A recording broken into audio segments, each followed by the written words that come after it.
75 साल कश्मीर कश्मीर की कहानी बताता रहा, तो अब at the end of the day the world has realize कि नहीं भाई, इंडिया इज अ रियलिटी। आप इंडिया को रिलीजियस फ्रेमवर्क से नहीं देख सकते। जब ईरान खुदा न खास्ता न्यूट्रलाइज होता है तो फिर मदीना तक जाने से पहले पाकिस्तान को न्यूट्रलाइज करना उनके प्लान, मेजर प्लान का हिस्सा है। यार Hindustan is for Hindus, it is their country.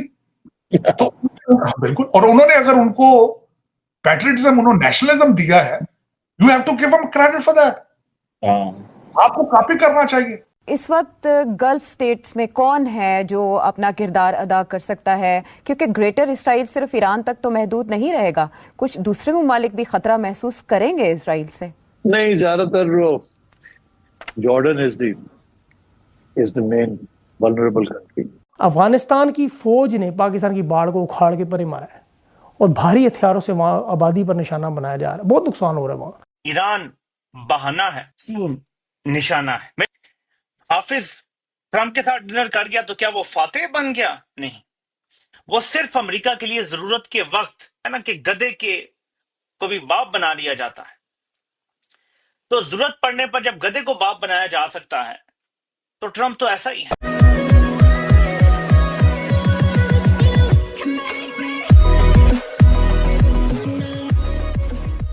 नमस्कार दोस्तों। अब पिछले कई दिनों से ऐसा लग रहा है कि इजराइल कब क्या कर दे किसी को कुछ समझ में नहीं आता है। मतलब ऑब्वियसली इजराइल ने कुछ सोचकर ही जो भी कर रहा है वो कर रहा होगा। जैसे मान लीजिए कि ईरान गाज़ा पट्टी के अंदर तुमको पता ही है क्या हो रहा है। उसके अलावा चाहे हमास हो या फिर दूसरे आतंकवादी संगठन हो, हिजबुल्लाह हो, या फिर ईरान के अंदर बॉम्बिंग करनी हो। हद तो तब हो गई जब इजराइल ने कतर के अंदर बॉम्बिंग कर दी। ज़रा सोचिए कि कतर के अंदर बॉम्बिंग करना मतलब कि, क्योंकि कतर एक सेटल्ड कंट्री है, कतर का जो कैपिटल है वहाँ पर बड़े बड़े कंट्रीज़ के डिस्प्यूट जो है वो सॉल्व किए जाते हैं। जैसे अफगानिस्तान और यूएस के बीच में जब यूएस जा रहा था अफगानिस्तान से, तब जब वो वार्तालाप चल रहा था तो वो कतर के अंदर ही चल रहा था। तो ऐसी सिचुएशन के अंदर कतर के अंदर हमला कर देना मतलब इजराइल बहुत बड़ी रिस्क लेता है और उसको पता होता है कि इसके नतीजे क्या हो सकते हैं। अब वो टर्की का भी उसने धमकी दे चुका है कि भाई, अर्दोगान को भी धमकी दे चुका है इजराइल कि भाई कभी भी कुछ भी हम आपके साथ कर सकते हैं। अब ऐसी सिचुएशन में फिर एक बात आम हो जाती है कि क्या आने वाले दिनों में इजराइल जो है वो मक्का मदीना पर भी कब्जा करने वाला है। और अगर ऐसी सिचुएशन होती है तो आखिरकार फिर पाकिस्तान की स्टांस क्या होगा। अब देखिए, पाकिस्तान सबसे पहले चिल्लाएगा क्योंकि उसको साबित करना है कि हम सबसे बड़े मुसलमान हैं। इसके साथ ही वीडियो शुरू करते हैं। और हाँ दोस्तों, एक और रिक्वेस्ट है आपसे कि कृपया करके हमें सुपर थैंक्स के माध्यम से मदद करना ना भूलें। इस वक्त गल्फ स्टेट्स में कौन है जो अपना किरदार अदा कर सकता है, क्योंकि ग्रेटर इसराइल सिर्फ ईरान तक तो महदूद नहीं रहेगा, कुछ दूसरे ममालिक भी खतरा महसूस करेंगे इसराइल से? नहीं, ज्यादातर Jordan is the main vulnerable country. उसकी वजह यह है कि नेतन्याहू ने तो बहुत अरसा पहले कह दिया था कि ये 2 स्टेट सोल्यूशन जो है ये मुझे एक्सेप्टेबल नहीं है। क्यों? उन्होंने कहा कि पैलेस्टीनियंस का तो घर है ऑलरेडी जॉर्डन। वो कहता है 60% लोग जॉर्डन के पैलेस्टीनियंस हैं और अभी भी कोशिश है उसकी ये है कि ये वेस्ट बैंक और गाजा से जिनको लोगों को निकाल रहा है कि वो जॉर्डन में जाएं या इजिप्ट में जाएं। तो वो तो कहता है कि Jordan already is a Palestinian state, या बन सकती है। वहां की मोनार्की को खत्म करें और जो ये पैलेस्टीनियंस को दे दे जॉर्डन, वो अपनी रियासत बना ले वहां। वो तो ये कहता है जी। इसीलिए तो I think Jordan has to be very careful कि ये ना हो कि नया प्लान बन जाए, अगर और कुछ नहीं तो चलो फिर पैलेस्टीनियंस को जॉर्डन के अंदर भेज दिया जाए एंड सो ऑन। तो मेरा ख्याल है कि इजराइल जो है will not accept anything less than. जिस दिन ये मैं आपको बता दूं, ये जो बैरी बेड़े चल रहे हैं, ये अमेरिकन जो बैरी बेड़े आ रहे हैं, ये इनका बहाना कुछ और है, निशाना कुछ और है। ईरान के लिए ये बैरी बेड़े नहीं आ रहे। ये मैं बड़ा अच्छा, अब जब ईरान खुदा न खास्ता न्यूट्रलाइज होता है तो फिर मदीना तक जाने से पहले पाकिस्तान को न्यूट्रलाइज करना उनके प्लान, मेजर प्लान का हिस्सा है। वो सोच भी सकते हैं अपने ग्रेटर इजराइल के प्लान के ऊपर, वो नहीं कर सकते, इसलिए ये उन्होंने करना ही करना है। ईरान बहाना है, निशाना है। मायूस होने की कोई जरूरत नहीं है। हाफिज ट्रंप के साथ डिनर कर गया तो क्या वो फातेह बन गया? नहीं, वो सिर्फ अमेरिका के लिए जरूरत के वक्त है ना कि गधे के को भी बाप बना लिया जाता है। तो जरूरत पड़ने पर जब गधे को बाप बनाया जा सकता है तो ट्रंप तो ऐसा ही है। मैं आपको एक सिंपल मिसाल दूंगा। इलॉन मस्क ट्रंप की पूरी कैंपेन चलाता है इलेक्शन की, पानी की तरह पैसा बहाता है, एक दूसरे का हाथ पकड़ पकड़ के पूरी इलेक्शन कैंपेन वो लोग रन करते हैं। ट्रंप जीत के आता है, इलॉन मस्क को ट्रंप अहम ओहदा देता है कि ठीक है यार, तुम हमारी बचत करने के लिए डोज का इदारा चलाओ, सबको तुन के रख दो, डीप स्टेट को तुन के रख दो, फौज का भी ऑडिट करो। लेकिन उसके बाद उनके रास्ते जुदा हो जाते हैं। 6 महीने भी ये लास्ट नहीं कर सका, और ये वो शख्स है जिसने ट्रंप पर पानी की तरह पैसा बहाया, ट्रंप को इलेक्शन जितवाया, सपोर्ट लेकर दी। इलॉन मस्क के बगैर ट्रंप ये इलेक्शन नहीं जीत सकता था। तो अगर इलॉन मस्क जैसा बंदा जिसने इतना सब कुछ लगा दिया ट्रंप पे, 6 महीने नहीं दोस्ती चली, आपको लगता है कि आसिम मुनीर ट्रंप के लिए इतना जरूरी हो गया है कि उसके साथ अब यारी हो गई है तो वो अब 10 साल हुकूमत करेगा तो 5 साल के लिए सत्ते खैरा है? मैं इन तज्जियों से बिल्कुल अग्री नहीं करता। ट्रंप को जरूरत पड़ी, आसिम मुनीर एक गधा है, एक यूजफुल इडियट है अमेरिका की नजर में, और उसको इस्तेमाल करने का फैसला हुआ है। That is it. अब मैं आपको अगली सिचुएशन बताता हूं कि क्या था कि आप लोग समझें। चीन अगले 100 साल के लिए अपनी तमाम जो जरूरियात हैं वो ईरान के साथ जोड़ने का इरादा रखता है, गैस और तेल के मामलात में। चीन के हवाले से मैं आपको खबर बताता चलूं कि चीन ने सिर्फ इस एक साल में जितनी सोलर एनर्जी अपने सिस्टम में डाली है, इंक्लूड की है, अमेरिका और यूरोप की सारी एनर्जी मिला के ऑल टुगेदर भी उतनी नहीं है। सोलर से मैं बात कर रहा हूं। तो चीन अपनी एनर्जी की जरूरियात में खुद कफील होना चाह रहा है या किसी ऐसे मुल्क पे इंहिसार कर रहा है जो मगरिब के जेर साया नहीं है, जो वक्त पड़ने पे चीन की गर्दन नहीं मरोड़ेगा। अरब ममालिक ये कर सकते हैं। अरब ममालिक अमेरिका के जेर साया है, इसराइल के जेर साया है। तो तेल और कहां से निकलता है आप मुझे बताएं? रूस से निकलता है। गैस और तेल वहां ज्यादा है, ईरान में है, अरब ममालिक में है, बाकी अमेरिका में भी बहुत ज्यादा है, वहां पे भी गैस भी है, तेल भी है। लेकिन चीन अमेरिका से तो नहीं लेगा, चीन अरब ममालिक से लेगा, लेकिन किसी भी वक्त अमेरिका उसकी गिच्ची मरोड़ सकता है, क्योंकि वहां अमेरिका की एयर बेसिस है। हर अरब मुल्क में अमेरिका की मल्टीपल एयर बेसिस है। कहां नहीं है एयर बेस आप मुझे बताएं। मेरा आपसे सवाल है, कौन सा ऐसा मुल्क है जिसके पास तेल और गैस भी है, एयर बेसिस अमेरिका की नहीं है, जो अमेरिका के इन्फ्लुएंस के अंडर नहीं है, जो अमेरिका के सामने झुका हुआ नहीं है, जो अमेरिका के सामने गिड़गिड़ा नहीं रहा? वो ईरान है। प्रैक्टिकली चीन ईरान से ही तेल और गैस ले सकता है और अनलिमिटेड सप्लाई ले सकता है, और तरक्की में अमेरिका से बहुत आगे जैसे वो जा रहा है, उसका सफर और तेज हो सकता है। ईरान में रजीम चेंज के बाद जो चीन के साथ ताल्लुकात में ईरान के बहुत ज्यादा स्ट्रेंथ पैदा हो रही है, वो खत्म करनी है। इसको समझिए, जो ग्रेट गेम चल रही है। अमेरिका क्यों कूद रहा है बीच में? इसराइल ने ईरान को खत्म करना है, उसका ये मफाद है। अमेरिका का मफाद है कि ईरान खत्म होगा तो चीन कमजोर होगा। ये ध्यान में रखें। कौन सा मुल्क है जो किसी दूसरे मुल्क में 600 अरब डॉलर की इन्वेस्टमेंट की बात करता है? पाकिस्तान का टोटल कर्जा 150 अरब डॉलर है। पाकिस्तान का टोटल जीडीपी 400 अरब डॉलर से कम है। हमारा यानी टोटल बैरूनी कर्जा और सारा जीडीपी भी मिला लें तो 600 अरब डॉलर नहीं बनता। सारा जीडीपी 25 करोड़ लोगों की सारी प्रोडक्शन, सारी खर्चे, हर चीज मिला के भी हम 600 अरब डॉलर के बराबर नहीं जा सकते। चीन सिर्फ इतना ईरान में इन्वेस्टमेंट करने की बात कर रहा है। तो आप मुझे बताएं कि ईरान तबाह होगा तो चीन ने ये जो 600 अरब डॉलर की इन्वेस्टमेंट का सोचा, उसका दिमाग खराब हो गया है?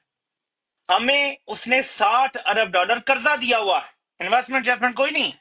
बिजली के सारे मंसूबे कर्जे, सड़कें जितनी बनाई कर्जे, कोई मोटरवे बना कर्जे, हर चीज तो कर्जे पर है। लेकिन ईरान में वो सरमायाकारी कर रहा है, कर्जे नहीं देगा ईरान को। इसका मतलब है कि चीन का मुस्तकबिल और जो उसकी दूरंदेशी है वो ईरान के साथ जुड़ी हुई है।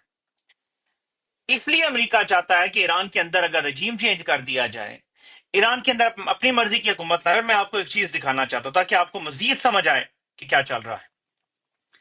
मैं फॉक्स न्यूज का एक आपके सामने रखता हूं कि वो क्या दिखाने की कोशिश कर रहे हैं। लाइक फॉक्स न्यूज इस टाइम क्या गेम खेल रहा है। फॉक्स न्यूज शाह ईरान के बेटे को क्राउन प्रिंस करार दे रहा है। क्राउन प्रिंस कौन होता है? वली अहद। अब ये कौन सा वली अहद है आप मुझे बताएं। शाह ईरान को गए हुए 40-50 साल हो गए, खत्म हो गया मामला। लेकिन उसके बेटे को क्राउन प्रिंस करार दिया जा रहा है अमेरिकी मीडिया में। कुछ समझ आ रहा है ना कि रजीम चेंज ऑपरेशन किस तरह से करने की कोशिश हो रही है। और मैं आपको पहले दिन से बता चुका हूं कि शाह ईरान के बेटे को दोबारा ईरान में लॉन्च करने की कोशिश हो रही है। ईरान में लोगों को यह ख्वाब दिखाने की कोशिश हो रही है और बेचने की कोशिश हो रही है कि तुम मगरबी तर्ज की जिंदगी गुजारने के लिए आजाद हो जाओगे। ये जो तुम्हें पर्दा करने का कहा जाता है, ये जो सर्टेन तुम्हें रिस्ट्रिक्शंस हैं, ये खत्म हो जाएंगी। ये कहानियां डाली जा रही हैं कि ये आएगा तो एक सेक्युलर ईरान बनेगा और सेक्युलर ईरान में हर कोई खुश होगा। और आपको पता है कि ये प्लानिंग कब से चल रही है? वो ईरानी औरतों का दिखाते हैं, वो किसी ने दुपट्टा उतार दिया, कोई कपड़े उतार के नाच रही है जी कि हम अपने रजीम के खिलाफ जो है वो अलम बुलंद कर रहे हैं और इस तरह की बातें। तो ये कहानियां बड़े अरसे से चलाई जा रही हैं। तो ईरान को खत्म करना और रजीम चेंज इसराइल के मफाद में है, लेकिन अमेरिका का मफाद क्या जुड़ा हुआ है कि अगर इसराइल के साथ मिलकर ईरान को खत्म करते हैं तो चीन को भी नुकसान होगा, चीन कमजोर होगा और चीन के घेरा तंग करना है। उसमें पाकिस्तान को चॉइस दी जाएगी और बल्कि दी गई। ये जो मुलाकात हुई है इस खलाई गधे की, ये जो यूजफुल इडियट है, इसकी मुलाकात में जाहिर है कि आपके सामने है कि चूज चीन के साथ खड़े होना या हमारे साथ खड़े होना। हमारे साथ खड़े हो गए तो तुम्हें चले ये जहाज भी दे देंगे, तुम्हें IMF से पैसा भी हम लेकर देते हैं, हम ही लेकर दे देंगे, तुम्हें डॉलर भी मिलेंगे, तुम्हें गारंटी देंगे कि जब तुम रिटायर हो जाओगे तो जिस मुल्क में चाहोगे वहां पे तुम्हें रहने की भी आजादी होगी। तुम तो अपने हालात देख लो, पाकिस्तान में तुम रिटायरमेंट के बाद तो नहीं रह सकते। बहुत सारी गारंटियां दी गई होंगी, ठीक है। इसके बदले जाहिर है वो मांगा जा रहा है जो पाकिस्तान अगर देगा तो पाकिस्तान इसकी कीमत चुकाने के काबिल नहीं है, बल्कि जर्नैल भी इसकी कीमत चुकाने के काबिल नहीं है। ये चीज आप लोगों ने ध्यान में रखनी। भारत में हिंदुस्तान के एक शहरी हवाई अड्डे पर बरतानवी रॉयल नेवी का F-35B लड़ाका त्यारा 2 हफ्ते से ग्राउंड है। भारत में ग्राउंड इस त्यारे की हसास तरीन फौजी टेक्नोलॉजी के बारे में खदशात पैदा हो गए हैं। $100 मिलियन का ये त्यारा सिर्फ एक जंगी प्लेटफॉर्म नहीं है जो F-35, इसके अंदर अल्ट्रा सिक्योर है, सेंसर फ्यूजन है, इंटरस्पीड डाटा लिंक्स का है और रडार भी खुफिया तौर पे काम करता है। लेकिन अब ये बरतानिया का जो F-35 है ये ग्राउंड हो गया था, खराब होके हिंदुस्तान के एक शहरी हवाई अड्डे पे खड़ा है। 2 हफ्ते से बरतानिया के इंजीनियर इसको ठीक करने की कोशिश कर रहे हैं, ये उनसे ठीक नहीं हो रहा, दोबारा उड़ने की पोजीशन में नहीं आ रहा, जिसकी वजह हाउस ऑफ कॉमन्स में भी बड़ी तकरीरें हुई हैं कि हमें ये यकीन दहानी कराई जाए कि हमारी ये टेक्नोलॉजी इंडिया चोरी नहीं कर लेगा। वो कहते हैं इसके सैटेलाइट इमेजेस भारत ना हासिल कर रहा है क्योंकि ये खुले में खड़ा है और ग्राउंड पर पहुंच के जासूसी आलात से ये टेक्नोलॉजी चोरी कर सकता है। लिहाजा हमारी F-35 की टेक्नोलॉजी चोरी हो रही है और ये त्यारा खुले में खड़ा है, इसका कोई हल किया जाए। लेकिन अभी तक जो है ये त्यारा ठीक नहीं हो सका और वहां खड़ा है। बरतानवी वजारत दिफा ने खित्ते में और अवाम और बरतानिया के शराकतदारों को यकीन दिलाने की कोशिश की है कि त्यारा सख्त बरतानवी कंट्रोल में रहता है। रॉयल एयरफोर्स के एहलकार 24/7 इसकी हिफाजत करते हैं कि हिंदुस्तान की जो PR है और हिंदुस्तान के जो रिलेशंस हैं वो बहुत तकड़े हैं इन कंपैरिजन टू पाकिस्तान। हमारी PR इतनी तकड़ी नहीं है। जयशंकर हैं जो इंडिया के वजीर खारजा हैं, उन्होंने मीडिया से बातचीत में ये भी कहा जी कि हमारा ऑपरेशन सिंदूर अभी ख़त्म नहीं हुआ और हम पाकिस्तान के खिलाफ दोबारा भी हमला कर सकते हैं। सवाल मेरा आपसे ये है कि इंटरनेशनल फोरम्स पर पाकिस्तान और इंडिया के दरमियान मैच अभी चल रहा है, अभी मैच ख़त्म नहीं हुआ। क्या आपको लग रहा है कि जंग का खतरा ख़त्म हो गया है या अभी तक बरकरार है? जो मैच है, जो फौजी मैच है वो तो डेफिनेटली इस वक्त अमन है उस महाज के ऊपर, लेकिन सफारती महाज पे जो जंग जो है वो जारी है। अब ये बताएं कि ये जो इंडिया जो है उसने 13 नए कॉन्ट्रैक्ट साइन किए हैं मुख्तलिफ वेस्टर्न वेपन बनाने वाली कंपनीज के साथ और $23 करोड़ का वो असला जो है वो ला रहे हैं। जब हमने दिखा दी तो आपको मालूम है गोरों को थोड़ा सा होता है कि जब नाक कटती है तो ये बोलते हैं नहीं नहीं नहीं नहीं, हमने स्टेल्थ को ऑफ किया हुआ था। फिर जब आपके पास फैसिलिटी है तो आप ऑफ क्यों करेंगे? तो that means they wanted to test our system and ये पकड़े गए। पकड़ने के बाद ये लैंड कर गए, चलिए लैंड कर गया एंड हमने अपनी कैपेबिलिटी दिखा दी कि तुम्हारा स्टेल्थ भी हमारी पकड़ में आ सकता है। लेकिन 10 दिन सर, क्वेश्चन है कि 10 दिन में ये स्पेयर पार्ट्स भेजकर इसको ठीक नहीं कर सकते या मकसद कुछ और है? इससे पहले मैं बताना चाहूंगा कि जब एयरक्राफ्ट डिस्ट्रेस में होता है, सपोजिटली हम ये अज्यूम करके चल रहे हैं कि जो एयरक्राफ्ट मतलब जो मेन स्ट्रीम मीडिया है उसने ये कहा कि ये एयरक्राफ्ट डिस्ट्रेस में था, तो देयर इज अ पॉसिबिलिटी कि शायद उसने ऑन किया हो, वी डोंट नो, पर ये उनका नैरेटिव है, हमारा नहीं है।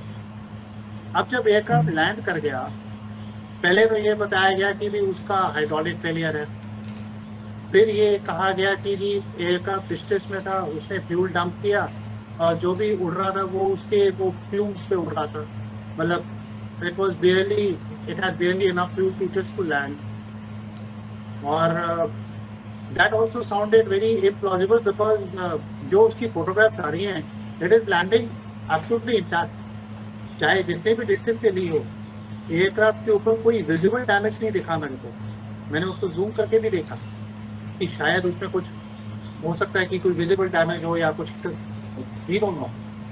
और उसके जो एयरक्राफ्ट की जो फोटोग्राफ्स ली गई हैं, that also have been taken at a very strategic angle कि दिखे ना। अब इंटरेस्टिंगली ये बात है कि इतनी बारिश में, धूप छांव बारिश और पूरे इंक्लीमेंट वेदर्स में उस एयरक्राफ्ट को खड़ा के रखा, वो चाहे किसी भी कारण से खराब हो, वहां पे 10 दिन के लिए क्यों खड़ा के रखा या 12 दिन के लिए। और आज खबर ये आ रही है कि उसको हैंगर में पुश किया गया। पहले ये बोला गया कि जो एयरक्राफ्ट का पायलट था वो छोड़ के नहीं गया, और उसने कहा कि नहीं मैं इसके साथ ही खड़ा रहूँगा, ये हमारा SOP है। फिर ये कहा गया कि जी हमारी UK की जो उनकी सैटेलाइट है वो उसकी नज़र में रहेगा कि वहाँ से हिले ना। चलो ये भी बात मान ली कि कितने सैटेलाइट वो उड़ा लेंगे 44 आवर्स, या उसको आगे पीछे मूव करने के लिए there are different ways to block की सैटेलाइट व्यू ऑल्सो। जी हाँ, ब्रिटिश अधिकारी अब इस जेट को आंशिक रूप से डिसमेंटल करेंगे और C-17 ग्लोबमास्टर कार्गो विमान के जरिए ब्रिटेन ले जाएंगे। यानी हवा में उड़ने वाला स्टील्थ जेट अब कार्गो का माल बन गया है। सोचिए, दुनिया के सबसे हाईटेक जेट का यह हाल कि उसे बॉक्सों में भरकर वापस ले जाना पड़ रहा है। दरअसल रिपोर्ट्स के मुताबिक ब्रिटेन से 30 इंजीनियरों की एक टीम केरल पहुंचने वाली थी, लेकिन वो अब तक नहीं आई। शुरुआती रिपेयर कोशिशों में सिर्फ 3 टेक्नीशियन पहुंचे थे जो कुछ नहीं कर सके। खराबी थी जेट के हाइड्रोलिक सिस्टम में, जो टेकोनेफ और लैंडिंग के लिए सबसे जरूरी हिस्सा है, और इस जटिल सिस्टम को मरम्मत के लिए बेहद खास उपकरण और एक्सपर्ट्स चाहिए। अब सवाल यह है कि क्या दुनिया के सबसे महंगे फाइटर जेट की ये इमरजेंसी लैंडिंग और फिर भारत से बॉक्स में लौटना इसकी बेइज्जती नहीं है? दरअसल जिस जेट को दुनिया की सबसे एडवांस वॉर मशीन कहा जाता है, उसका इस तरह ग्राउंडेड हो जाना और उसे उड़ा तक न पाना, ये उस टेक्नोलॉजी पर भी सवाल खड़े करता है जिस पर अमेरिका और सहयोगी देश गर्व करते हैं। इसे ऐसे समझिए कि फेरारी को सड़क पर छोड़ देना पड़े और उसे ट्रक में भरकर वापस ले जाना पड़े, तो क्या वो फेरारी की तारीफ होगी या शर्मिंदगी? जहां ब्रिटेन इस मसले को अब तक सुलझा नहीं पाया, वहीं भारत की भूमिका बेहद प्रोफेशनल रही। एयर ट्रैफिक कंट्रोल से लेकर फ्यूल सप्लाई और सुरक्षा तक भारतीय एजेंसियों ने पूरा समर्थन दिया। CISF द्वारा जेट को हाई सिक्योरिटी में बे 4 में पार्क किया गया। एयर इंडिया ने मॉनसून में जेट को हैंगर में शिफ्ट करने की पेशकश भी की, जिसे शुरू में ठुकरा दिया गया, लेकिन बाद में ब्रिटिश नौसेना को मानना ही पड़ा। चलिए जानते हैं F-35 सुपर पावर या सुपर प्रॉब्लम। दरअसल F-35 प्रोग्राम पहले से ही विवादों में रहा है। अमेरिका, ब्रिटेन, इजराइल जैसे देश इसे इस्तेमाल करते हैं, लेकिन इसके टेक्निकल फेलियर, भारी मेंटेनेंस लागत और टाइम टू टाइम ग्राउंडिंग की घटनाएं इसकी छवि को धूमिल कर रही हैं, और अब भारत में इसका ये हाल इसने दुनिया भर के मिलिट्री एक्सपर्ट्स को सोचने पर मजबूर कर दिया है कि क्या ये वाकई अजेय फाइटर है। खैर, इस घटना ने कई चीजें उजागर की हैं। टेक्नोलॉजी पर जरूरत से ज्यादा निर्भरता, फील्ड में सपोर्ट सिस्टम की अहमियत, और सबसे जरूरी बात, सबसे महंगी चीज हमेशा सबसे भरोसेमंद नहीं होती। F-35 की यह खबर एक चेतावनी भी है कि चाहे टेक्नोलॉजी कितनी भी एडवांस हो, उसकी असली परीक्षा जमीनी हालात में होती है, और इस बार वो परीक्षा में फेल हो गया। पूरे कौम को जाहिल बनाया और बीमारी बनाया। तो एक जाहिल आवाम में अगर हो और बीमार भी हो, उसको आप कौम कहेंगे क्या? वही हुआ जिसका खदशा था, जिसके बारे में हम आपको बताते रहे हैं। मुल्क डिफॉल्ट हो ना हो, महंगाई से एक आम पाकिस्तानी दिवालिया हो चुका है। आकाश जो है ये बैटल प्रूवन है। कौन सी बैटल प्रूवन? पाकिस्तान के साथ।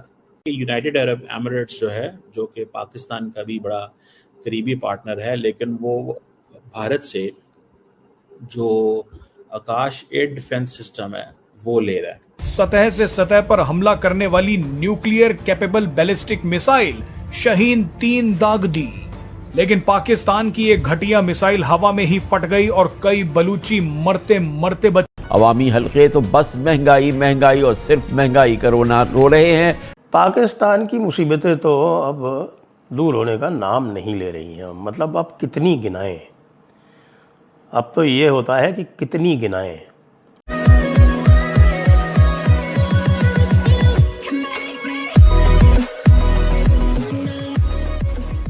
नमस्कार दोस्तों। अब अमेरिका और रशिया से लोग जो हथियार, कोई अलग कंट्रीज जो हथियार खरीदते थे या फिर खरीद रहे हैं, उनका सबसे बड़ा सिचुएशन ये है कि ये सारे हथियार उन्होंने टेस्ट कर रखे हैं। क्योंकि अमेरिका भी कहीं ना कहीं वॉर चलती रहती है, रशिया का भी जैसे पिछले कई समय से यूक्रेन के साथ चल रहा है, उससे पहले भी उसने वो क्रीमिया पर कब्जा कर लिया था, तो उसके हथियार भी ओके टेस्टेड है। अब यहाँ पर बात हो रही है कि आने वाले दिनों में यूएई जो है वो इंडिया का आकाश एयर डिफेंस सिस्टम जो है वो परचेज करने वाला है। क्यों? क्योंकि वो अब ओके टेस्टेड है। किसके सामने? पाकिस्तान के सामने। अब देखिए, इंडिया के पास S-300 तो S-400 तो था, लेकिन उसकी कुछ लिमिटेड बैटरीज हमारे पास थी और शायद ऐसा था कि पूरा का पूरा बॉर्डर हम कवर नहीं कर पाते, तो हमारे पास आकाश एयर डिफेंस सिस्टम भी था। और अब तो ऐसा लग रहा है कि इंडिया को खुद पर कॉन्फिडेंस बहुत बढ़ चुका है। मैं यहाँ पर बात कर रहा हूँ, जो हमारा डिफेंस डिपार्टमेंट है उसकी मैं बात कर रहा हूँ। अब आने वाले दिनों में ऐसे होगा कि जब हमारे पास इतनी बेहतरीन टेक्नोलॉजी है, तो हम हर समय पर दूसरे कंट्री के डिफेंस पर क्यों निर्भर रहते हैं। और जब इस टाइप की सिचुएशन होती है ना, तब अलग सा कॉन्फिडेंस बढ़ता है, क्योंकि वो सारी चीज़ें ओके टेस्टेड है। देखिए, चाहे ब्रह्मोस हो चाहे आकाश हो, दुनिया के अंदर अब इसकी डिमांड बहुत बढ़ने वाली है या फिर बढ़ चुकी है। इसी के साथ ही वीडियो शुरू करते हैं।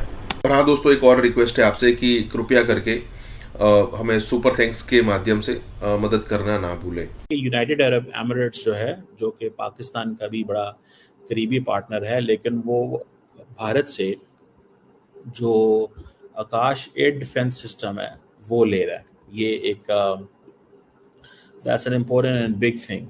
और इंडिया, क्योंकि अब मार्केट कर सुनने में आ रहा है कि ये $600 मिलियन की डील है।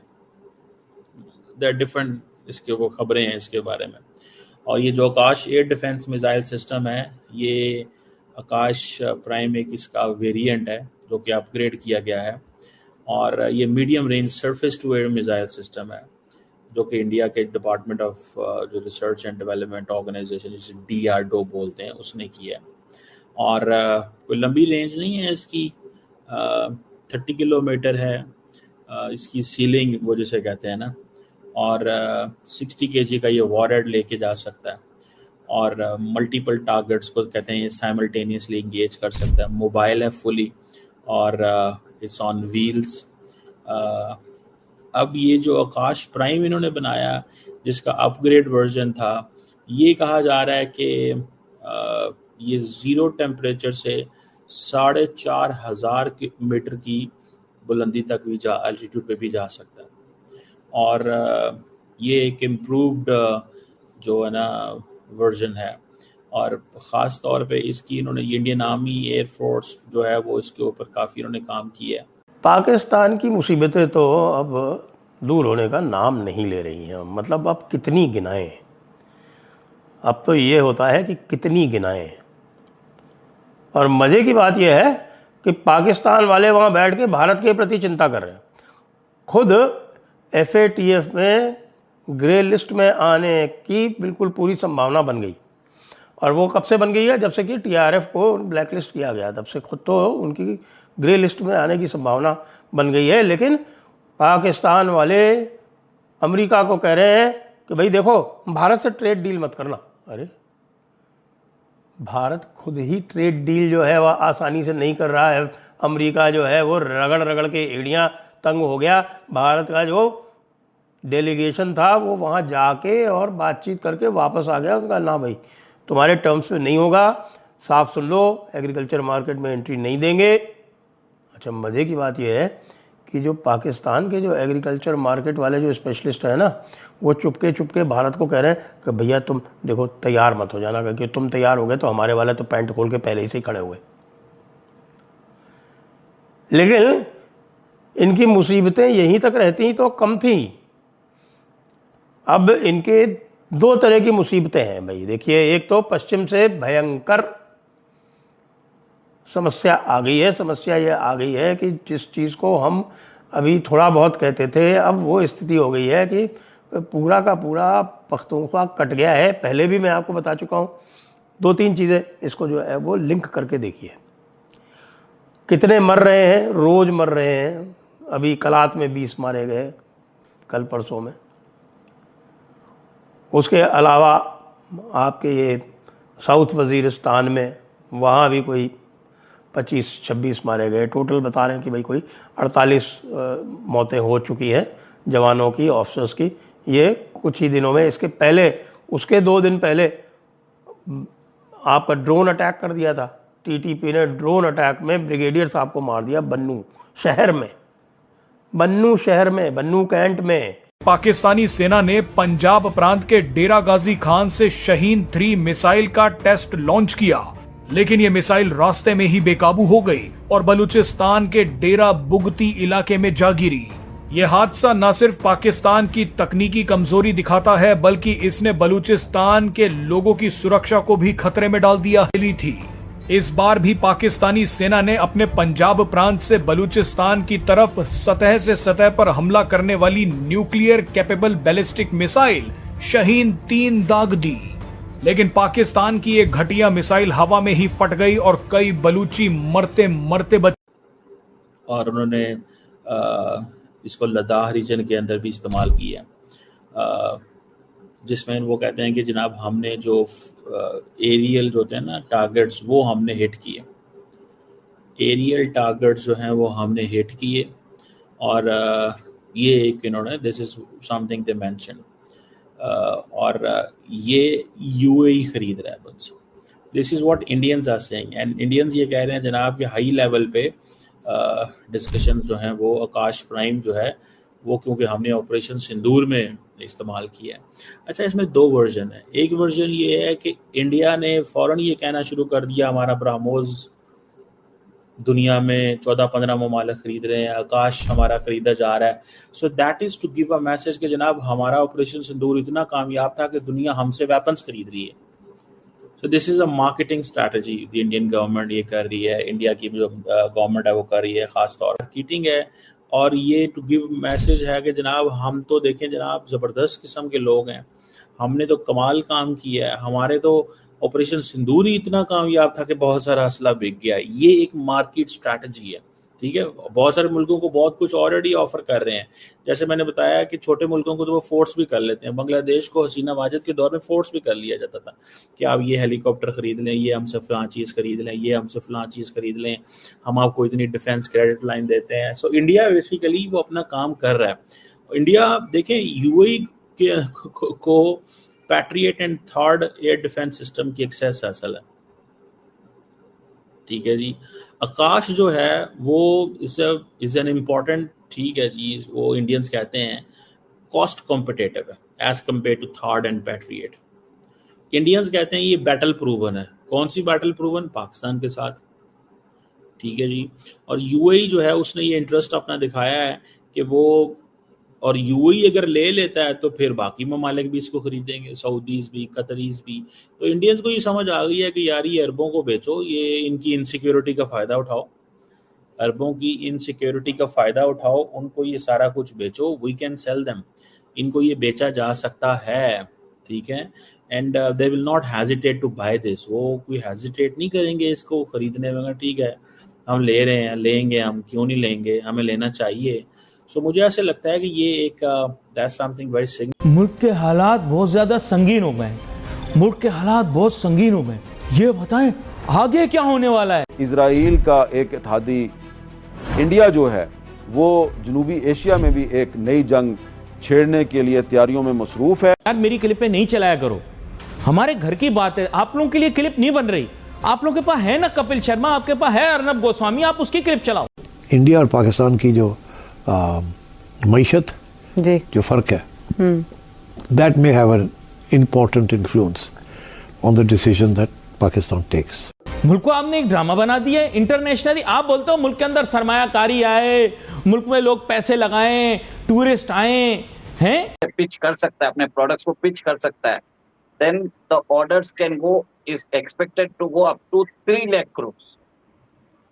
ये एक तरह से अपॉर्चुनिटी है। आप छोटे युद्ध होते रहे, ऑपरेशन सिंदूर जैसे अगर होते रहे रेगुलरली, तो हम एक तरह से वर्ल्ड को डेमोन्स्ट्रेट भी कर सकते हैं। हाँ, मतलब टेस्टेड हमारे वेपनरी रहेगी। हाँ। ऐसे घर का हर आदमी मजाक उड़ाता है जिसके घर वाले आपस में एक दूसरे पे तोहमतें और इल्जाम लगाते हों।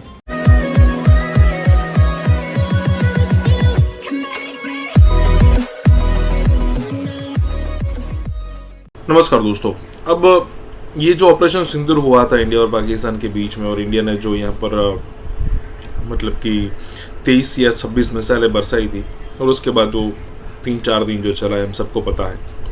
लेकिन यहाँ पर हमारे पास अगर विदेशी देखिए तो S-400 रशियन था और रफाल जो था वो फ्रांस का था। लेकिन उसके अलावा इंडिया की टेक्नोलॉजी भी बहुत सारी थी यहाँ पर। जैसे यहाँ पर आकाश डिफेंस सिस्टम की, एयर डिफेंस सिस्टम की बात होती है, और इंडिया ने वो भी यहाँ पर यूज़ किया था, क्योंकि S-400 हमारे पास शायद 3 बैटरीज थी, तो वो पूरे के पूरे शायद एरिया को कवर ना कर पाए। लेकिन हमारे पास आकाश एयर डिफेंस सिस्टम भी थी, खुद का है, जितना बनाना चाहे हम बना सकते हैं। तो ये सारी जो चीज़ें हुई उसमें इंडिया ने डेमोस्ट्रेट किया कि भाई देखिए हमारे पास भी ये हथियार है। और उसके बाद अब ऐसा लग रहा है कि यूरोपियन यूनियन, या फिर आप कह सकते हो कि नाटो कंट्री में कई सारे अलग अलग कंट्रीज़ हैं, नाटो जो ग्रुप है उनमें, और उसमें हो सकता है कि इंडिया को यहाँ से ऑर्डर मिले, डिफेंस के ऑर्डर, और ये चीज़ें जा सकती है अराउंड 3 लाख करोड़। मतलब आप काउंट कर सकते हो कि तकरीबन 35 to 36 बिलियन डॉलर की बात यहाँ पर हो रही है। और अगर ऐसी चीज़ आगे और चलती रही, मतलब इंडिया और पाकिस्तान के बीच में, तो इंडिया को मौका मिल जाएगा इंडिया के हथियार डेमोस्ट्रेट करने के लिए। तो उसके बाद तो फिर, क्योंकि देखिए यूएस और रशिया के लोग हथियार इसीलिए परचेस करते हैं ना, क्योंकि आए दिन उनका टेस्टिंग होता रहता है रियल टाइम में भी। तो अगर इंडिया और पाकिस्तान के बीच में चलता रहा तो इंडिया के सारे जो डिफेंस इक्विपमेंट है जो मेड इन इंडिया है, वो दुनिया को इंडिया शो कर पाएगा। जैसे ब्रह्मोस की बिक्री में बहुत बड़ी तेज़ी, मतलब ऑर्डर्स में तेज़ी आ चुकी है, कई सारे लोग अब परचेज करना चाहते हैं, बिल्कुल वैसी ही बात है। इसी के साथ ही वीडियो शुरू करते हैं। देखिए, हमारा डिफेंस एक्सपोर्ट 2014 में इट वाज 650 करोड़, और अभी 25 तक, 2024-25 तक it went up to 23,000 crore. और भारत सरकार का एस्टीमेट है कि 2029 तक, कंजर्वेटिव एस्टीमेट पर 50,000 करोड़ कर देंगे। अगर नेटो का एनहांस स्पेंडिंग होता है और भारत अपना जो ऑर्डर से पिच कर सकता है, अपने प्रोडक्ट्स को पिच कर सकता है, then the orders can go, is expected to go up to 3 lakh crore. ये एक तरह से अपॉर्चुनिटी है। आप सोचिए, अभी 23,000 करोड़ है, 3 लाख करोड़ जाने का बहुत हद तक एक तरह से चांसेस है। तो आप ये देखिए कि जो छोटे युद्ध होते रहे, ऑपरेशन सिंदूर जैसे अगर होते रहे रेगुलरली, तो हम एक तरह से वर्ल्ड को डेमोन्स्ट्रेट भी कर सकते हैं। हाँ, मतलब टेस्टेड हमारे वेपनरी रहेगी। हाँ, के सारे कुछ पूरा आकाश थी और सब परफॉर्मेंस दिखी उनके। इजराइल का एक इत्तेहादी इंडिया जो है वो जनूबी एशिया में भी एक नई जंग छेड़ने के लिए तैयारियों में मसरूफ है। अमेरिका का जो मिलिट्री इंडस्ट्रियल कॉम्प्लेक्स का जो आर्म्स है वो बहुत महंगा होता है, ठीक है। आपने ये भी देखा है कि रशियन वेपनरी भी एक तरह से बहुत इफेक्टिव है, पर रशिया यहाँ पे एडवर्सरी है, तो रशियन मार्केट तो उनके पास आने से रहा, ठीक है। और बाद में आपको मालूम है, बिना नेम किए उन्होंने, चाइना भी उनके थ्रेट परसेप्शन में है, तो चाइनीज वेपन्स भी नहीं ले सकते। अब साउथ कोरिया जो भी है, साउथ कोरिया भी is a very important defence manufacture, उसमें भी अमेरिकन वेपनरी यूज करती है जो कंपोनेंट्स है। और बहुत सारे साउथ कोरियन फर्म्स के अंदर अमेरिका का 50% से ऊपर एक तरह से हिस्सा है। तो एक तरह से south Korean defence industry is a quasi American company itself. अब आता है टर्की को आपको मालूम है कि भले ही उधर उन्होंने अच्छा काम किया ड्रोन्स में, वो अपना कान एयरक्राफ्ट बना रहे हैं, सब चीज सही बात है, पर उनकी भी टेक्नोलॉजी इतनी कोई इफेक्टिव नहीं है। अब आपको ये बता देता हूँ, बैटल टेस्टेड वेपन्स किसके पास है, वो भारत के पास है।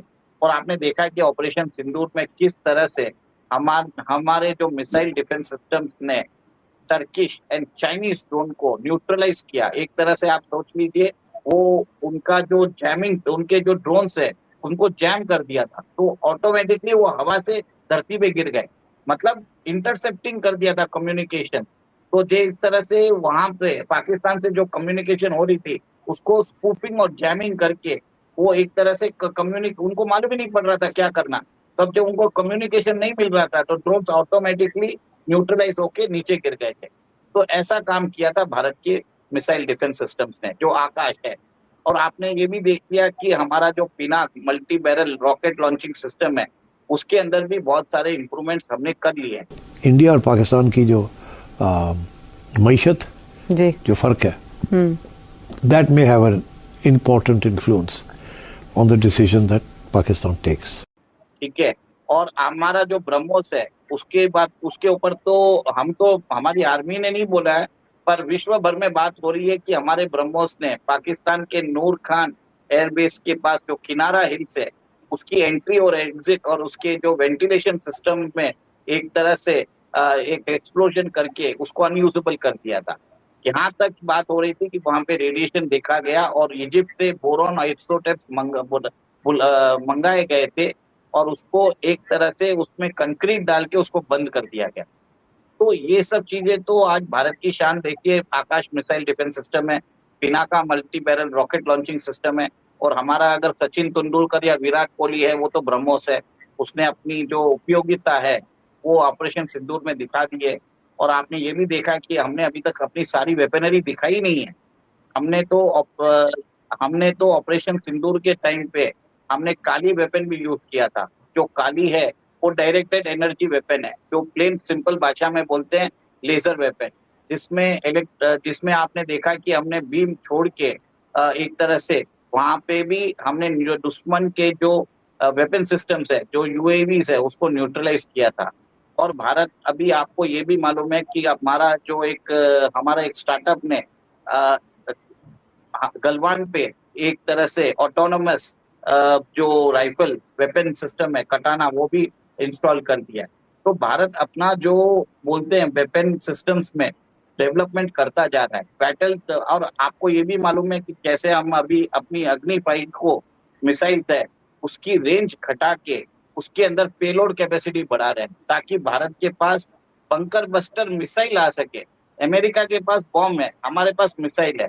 इसके लिए हमको क्या है, हम अपनी एरिया में रह के पाकिस्तान के कोई भी जगह को हम उड़ा सकते हैं। देखिए, वॉर के अंदर हम न्यूक्लियर वॉरहेड यूज नहीं कर सकते, पर हम बंकर बस्टर बॉम्ब यूज कर सकते हैं। और बंकर बस्टर बॉम्ब में प्रिसीशन, जो हम एक तरह से गाइडेड मिसाइल जैसे ये काम करेगा, वो वहां पे जाके हिट करेगा और दुश्मन को खत्म कर देगा। तो सब लोग देख रहे हैं कि भारत कंटिन्यूसली, आप देख रहे हैं जैसे न्यूज आती जा रही है कि हम कुछ ना कुछ डेवलपमेंट कर रहे हैं। हाइपरसोनिक मिसाइल बना रहे हैं, ब्रह्मोस की नेक्स्ट जनरेशन मिसाइल बना रहे हैं, प्रोजेक्ट शौर्य के बारे में आपको मालूम होगा। तो हर जगह से न्यूज तो आती जा रही है। और हमने ये भी देखा है कि कावेरी इंजन के अंदर भी हम एक तरह से उसको तेजस के अंदर इंटीग्रेट करके उसकी भी टेस्ट फ्लाइट करने वाले हैं। कावेरी इंजन को हम मिग 21 में भी हम एक तरह से उसको इंटीग्रेट करके हम उसकी टेस्टिंग करेंगे। मिग 21 जो है ट्विन फ्लाइंग इंजन है, तो एक ओरिजिनल रशियन इंजन रहेगा, एक में हमारा कावेरी इंजन रहेगा। तो एक तरह से आप देख रहे हैं कि बहुत लोग, आपको समझ में आई हो गया होगा कि कितना एक तरह से भारत सरकार डिफेंस रिसर्च इनोवेशन के ऊपर आपने देखा होगा कि कैसे वो एक तरह से स्पेंडिंग करता जा रहा है, ताकि बैटल रेडी हम रहे। और जैसे जैसे बैटल्स हो रहे हैं, जैसे अभी ईरान और इसराइल के बीच में हुआ, तो उनको समझ में आ गया कि हमको हमारा बंकर बस्टर भी चाहिए, तो बंकर बस्टर भी बना, हाइपरसोनिक भी बना रहा है। तो भारत एक तरह से ब्यूटीफुल ऑल्टरनेटिव रहेगा for all the weapon systems. और आर्मीनिया और अजरबैजान के युद्ध में आपने देख लिया कि कैसे आर्मीनिया हमारे से पिनाक ले ही रहा है, और वो हमारा ब्रह्मोस भी लेने को तैयार है। और ब्रह्मोस के लिए कम से कम 22 nations are ready in line to buy the BrahMos missile defence system. Philippines को हमने 3 बैटरी बेच दी है और एडिशनल 8 बैटरीज वो मांग रहा है। उसके अलावा वियतनाम, इंडोनेशिया, इजिप्ट और भी 18-19 कंट्रीज है जिन्होंने ब्रह्मोस के बारे में अपना इंटरेस्ट दिखाया है। तो हम उनके हिसाब से ब्रह्मोस कस्टमाइज करके हम उनको बेचने वाले हैं। और एक बात है, आर्मीनिया जो है वो सुपर सुखोई जो हमने एक तरह से बनाया है, सुखोई कोई मॉडिफाई कर दिया है, सुखोई 30 MK1 को, उसके अंदर भी लेने को तैयार है। वो बोलता है हमको सुखोई 30 नहीं चाहिए, रशिया ने बनाया हुआ, आपने जो उसको मॉडिफाई किया है हम वो लेने को तैयार है। इससे बड़ी बात देखिए कि मॉडिफाइड जो रशियन वेपन सिस्टम्स है वो भारत के जो कितने कारगर हो रहे हैं उसको आर्मीनिया जब देख रहा है, तो आर्मीनिया और अजरबैजान के अंदर जो युद्ध हुआ है वहां पे हमारे जो सिस्टम्स है वो एक बैटल टेस्टेड हो चुके हैं।